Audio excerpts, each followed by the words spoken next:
मैं हूं अब्दुल रशीद और आज हम बात कर रहे हैं ईरान अमेरिका जंग की सबसे बड़ी वजह और इस दुनिया के अंदर कुदरत की तरफ से मौजूद नहायत ही अहम मुनफरिद और नायाब धात यानी कि यूरेनियम की।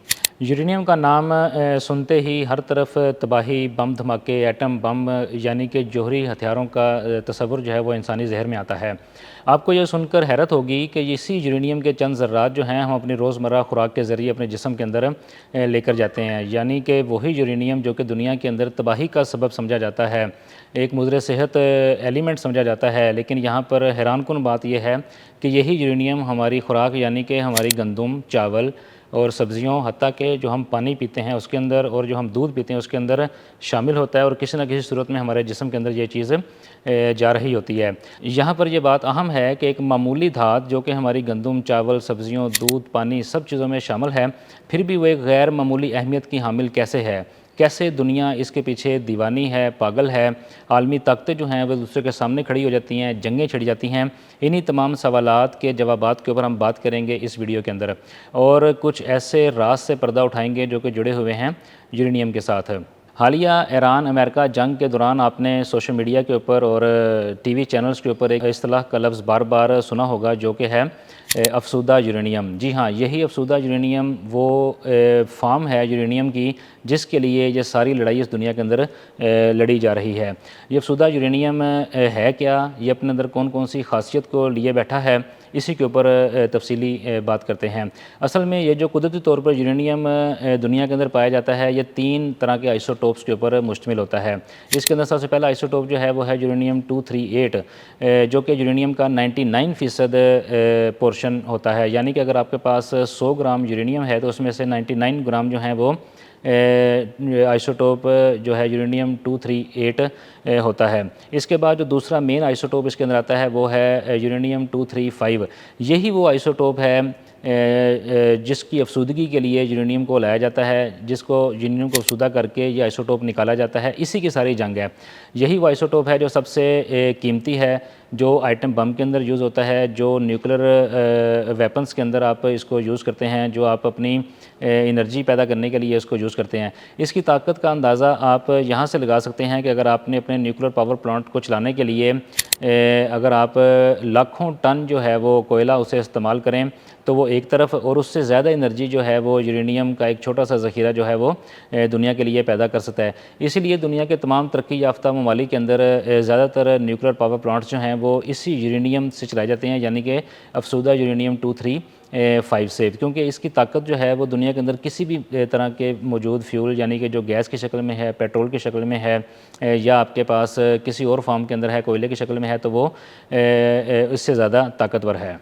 इसके बाद हम बात करते हैं इसके अंदर तीसरे आइसोटोप की जो कि है यूरेनियम 234 जो कि इसके अंदर 0.30% सिर्फ जो है वो पाया जाता है।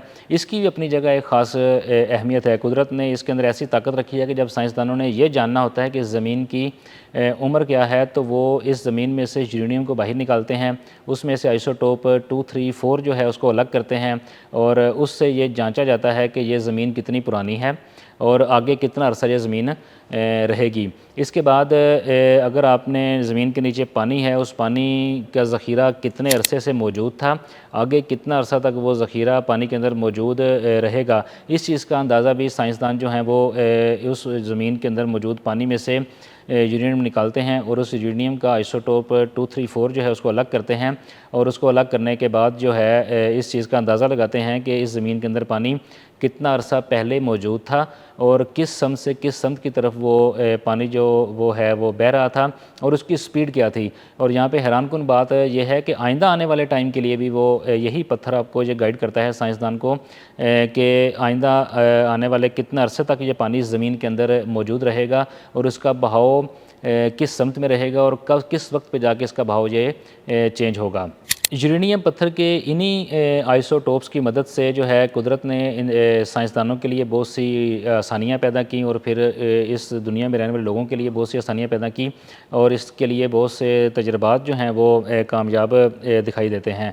अगर हम यूरेनियम के 235 आइसोटोप की बात करें तो उसकी जो ज़िंदगी है वो भी तकरीबन 1000 अरब साल तक वो ज़िंदा रह सकता है। ज़िंदा से मुराद ये है कि वो एक ऐसी चट्टान है जिसके ऊपर के सूरज का या मौसमियाती तब्दीलियों का कोई असर नहीं होता। इस लिहाज से यूरेनियम को आप एक आम धात नहीं, इस दुनिया के लिए एक अजूबा भी कह सकते हैं। दुनिया के वो ममालिक जो इस यूरेनियम जैसी धात से माला माल हैं, उसके अंदर सबसे पहला नाम है ऑस्ट्रेलिया का, और उसके बाद कनाडा, फिर उसके बाद काज़ाकिस्तान। ऐसे ममालिक हैं जहाँ के अंदर यूरेनियम जो है वो सबसे ज़्यादा तादाद के अंदर पाई जाती है।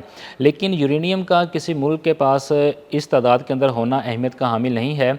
असल जो चीज़ है वो है अफसूदा यूरेनियम, जो कि 235 आइसोटोप इसमें से अलग करना है, क्योंकि यूरेनियम का ज़्यादातर हिस्सा जो है वो तो आइसोटोप 238 के अंदर मौजूद है, जो कि इतना फ़ायदेमंद दुनिया के लिए नहीं है। और उसमें से जो 1% आप 235 को आप अफसूदा करते हैं, ये है सबसे कीमती। और दुनिया के अंदर अगर बात की जाए तो इस वक्त सबसे ज़्यादा ज़ख़ीरा अफसूदा यूरेनियम का जो है वो है आपका रूस के पास। रूस के बाद दूसरे नंबर पर आपका जो मुल्क आता है वो है आपका पास अमेरिका। अमेरिका के बाद तीसरे नंबर पर ये अफसूदा यूरेनियम जो है ये कनाडा के पास मौजूद है। उसके बाद जर्मनी और बरतानिया के पास इसके ज़खायर मौजूद हैं, और चौथे नंबर पर जो है ये चाइना के पास अफसूदा यूरेनियम मौजूद है। तो आज ये सारी जंग जो है ये अफसूदा यूरेनियम के पीछे ही भाग रही है। यही वो धात है जो कि आपकी सफारतकारी और इंटरनेशनल मौज़ूआत के अंदर जो है ना जी इस वक्त मौज़ूए बहस बनी हुई है।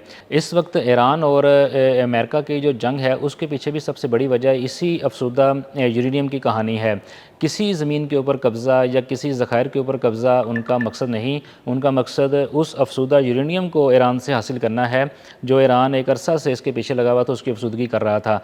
एक रफ़ अंदाजे के मुताबिक जो कहा जा रहा है वो ये है कि उसके पास कोई 300 से 400 किलोग्राम जो है ना अफसूदा यूरेनियम जो है वो इस वक्त पड़ा हुआ है। अब पूरी दुनिया की नज़रें उस अफसूदा यूरेनियम के ऊपर हैं और उसके हसूल के लिए ये सारी जंग जो है वो लड़ी गई है।